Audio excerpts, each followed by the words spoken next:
रामायण की कथा हमें सिखाती है यदि हम धर्म के पक्ष में खड़े होते हैं तो परमात्मा हमारे साथ होते हैं। हम चाहे जितने भी शक्तिहीन क्यों न हो और रावण जैसा अत्याचारी कितना भी बड़ा शक्तिमान क्यों न हो, दो बातें सामने आती हैं। यतो धर्मस्ततो जयः, जहां धर्म होता है वहां जय होती है, और सत्य की सर्वथा विजय होती है। सत्यमेव जयते। ये रामायण की कथा हमें सिखा रही है कि एक छोटा से छोटा पात्र भी अपने धर्म का पालन करता है।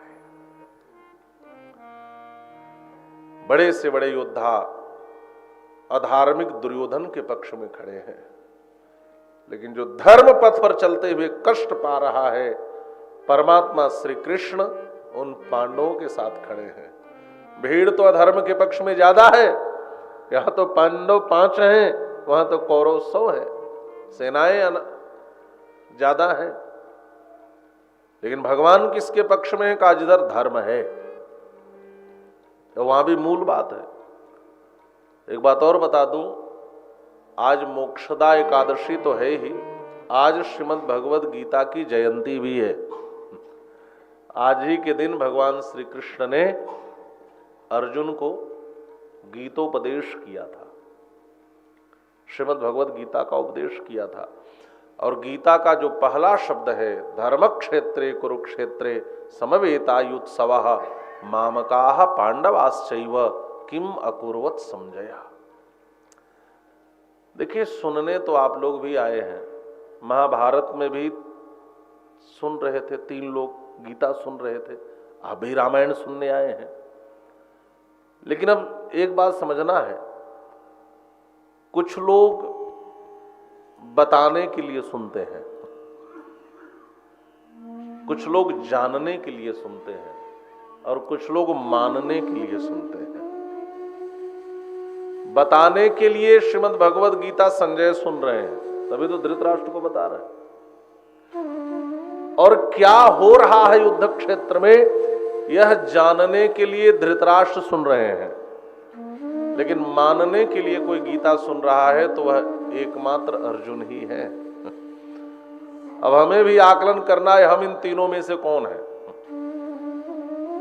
हम किसी को सुनाने के लिए सुन रहे हैं कि भाई मैंने यह भी सुना है, कि हम जानने के लिए सुन रहे हैं, कि हम मानने के लिए सुन रहे हैं। सच्चा श्रोता तो वही है जो मानने के लिए सुने, सुनने के बाद वह माने। पहला शब्द है धर्म। एक बात और बताओ, धर्मस्य तत्वम निहितम गुहायाम महाजनोइन गतः स पंथा, कहा गया है ना। धर्म का तत्व बड़ा गूढ़ है, समझना आसान नहीं है। धर्म की अनेक परिभाषाएं हैं। धारणात् धर्मः, धार्यतेति धर्मः, यतो अभ्युदय निश्रेय संसिद्धि सधर्मः। जिसे हम धारण करें वह धर्म है, जो हमें धारण करे वह धर्म है, जिससे यह लोक और परलोक दोनों की सिद्धि हो जाए वह धर्म है। वेद प्रणीतो धर्मः, जो वेद विहित है वह धर्म है। वेदानुकूलो धर्मः, जो वेदानुकूल है वह धर्म है। अनेक परिभाषाएं हैं। और गोस्वामी तुलसीदास जी भी एक जगह कहते हैं, धर्म न दूसर सत्य समाना, आगम निगम पुराण बखाना। और एक जगह कहते हैं, परहित सरिस धर्म नहीं भाई, और पर पीड़ा सम नहीं अधमाई। एक जगह कहते हैं सत्य से बढ़कर कोई दूसरा धर्म नहीं है, दूसरी जगह कहते हैं परहित से बढ़कर कोई दूसरा धर्म नहीं है। अनेक ग्रंथों ने धर्म को अपनी अपनी भंगिमा से बताया, लेकिन महर्षि वाल्मीकि ने एक बड़ी अच्छी बात कही। उन्होंने कहा, धर्म को जानना चाहते हो तो सुनो।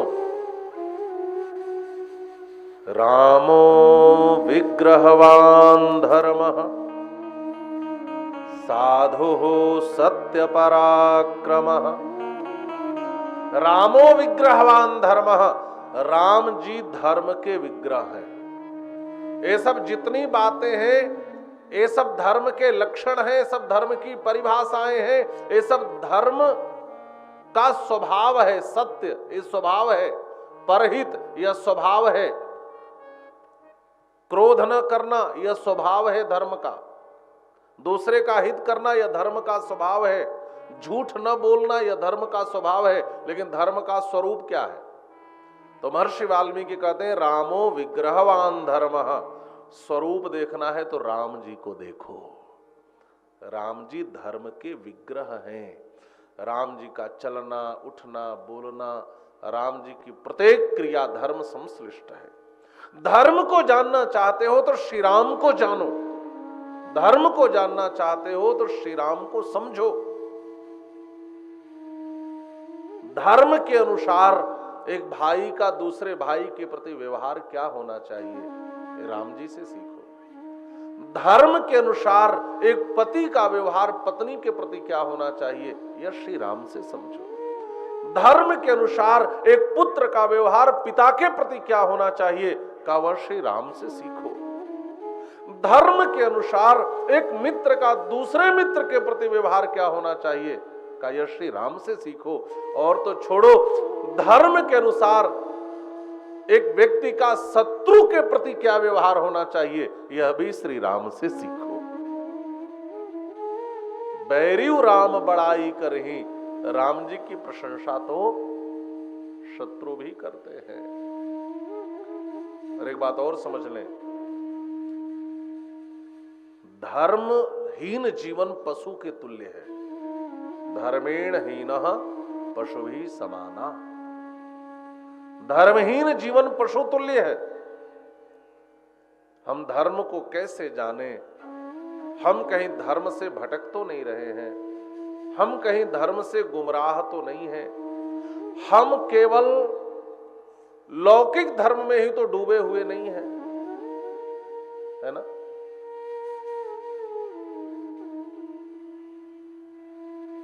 धर्म को कैसे समझा जाए? का इस रामायण की कथा को सुनो, धर्म को समझ जाओगे। श्री विंदुपाद ने, श्री विंदु गोस्वामी ने एक बड़ी सुंदर रचना की है।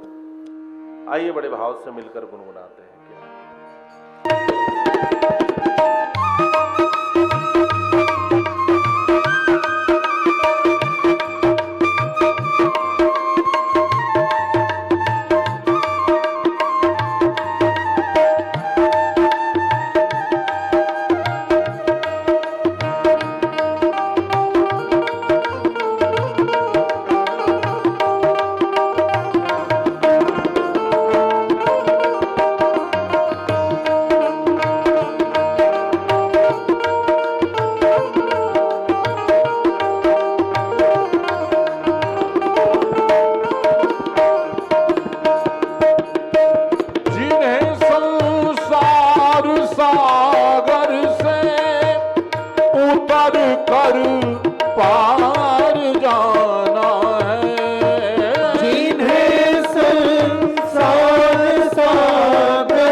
प्रेम का दर्शन, जहाँ प्रभु प्रेम का दर्शन कराते रोज रामायण। निज धर्म पर चलना बताते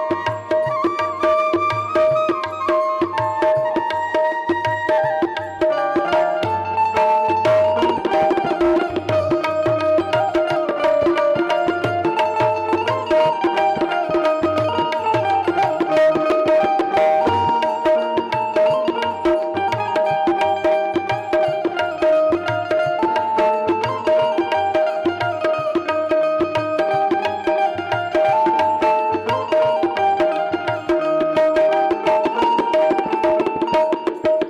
कभी वेदों के सागर में, कभी गीता की गंगा में, कभी वेदों के सागर में, कभी गीता की गंगा में, कभी गीता की गंगा में, कभी गीता की गंगा।